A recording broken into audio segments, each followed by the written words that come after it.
plant health. So you see the combinations of soil health, the root health, and the plant health, and of course the king of solar dynasty. That's very important in the construction of the product.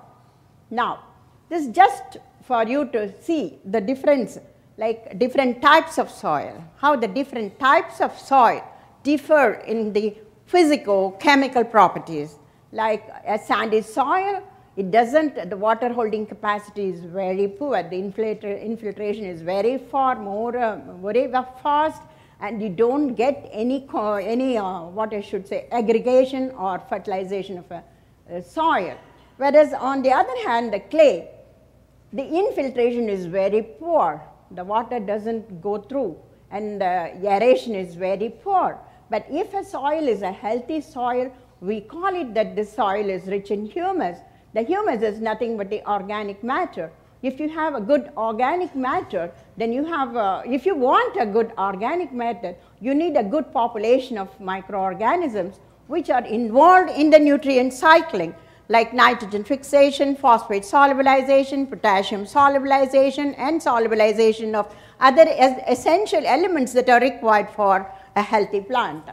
So this is the comparison between different types of a soil. And then why it is, like because the root is in close association with soil particles, which is negatively charged, and most of the plant nutrients are positively charged, and there is a very close association of the root hair with the soil and the plant nutrients which are required for a plant growth. So you see here, there are 16 essential elements that are required for a healthy plant. All these essential elements, even if it is a trace element, if it is not available, the plant is unable to complete its life cycle. It's not, it might complete, but you don't get the expected yield. There are so many factors that are responsible for the depletions in some of these trace elements. But when you see here, the root, if it is proliferated and the root biomass is increased, then it has got more chances, more uptake of these nutrients and supply to the plants. So, as what we saw, the soil is very important. It's not just dirt. You have to feel the soil. It's not dirt. It's really fine. It's gold. The soil, what you see down, is gold, and you can even say, I call it as a diamond. Okay? So, it's not just dirt, but it's alive. Why do you call it as alive? Because it is teeming with tons of microorganisms per acre. Now, this is a very important scheme that all of you have to understand, and on which basis that we constructed this efficient polymicrobial formulation. As you all see here, the whole concentration was on the root health and the soil. So when you see the soil, look at the association of microbes, how the organic matter is turned over, how nitrogen is fixed, and among again the microbes, you have free living microbes, you have symbiotic microbes, you also have microorganisms which are endophytic. They also have multiple functionalities. So all these things have been taken into care. Another important terminology, what you have to know, many of you won't be knowing, the soil, what you see here is a bulk soil, but there's an important zone which is very important. Many scientists have worked on it. What is that zone? The zone that is the plane, the soil which is adherent to the root zone is called the rhizosphere. The rhizosphere is just a small percentage of soil adherent to the root. It's just on the root plane.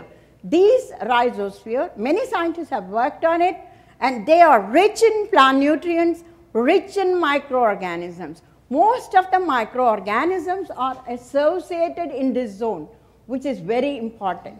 That is the result. That activates the functionalities of many microbes which are associated in the rhizosphere.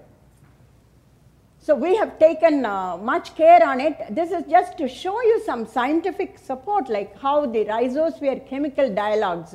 The plant, it produces through the root zone, to the roots, it just produces lots of organic matter, vitamins, and then plant exudates, so on which the microbes also feed, and then they proliferate, and then they function as phytohormone producers, so that induces the root to proliferate, and then you get a large root biomass, and which again harbors lots of microorganisms, so much access for these microorganisms. So the functionalities of the microorganisms increase in such a way that unavailable nutrient is transformed into an available form for the plants.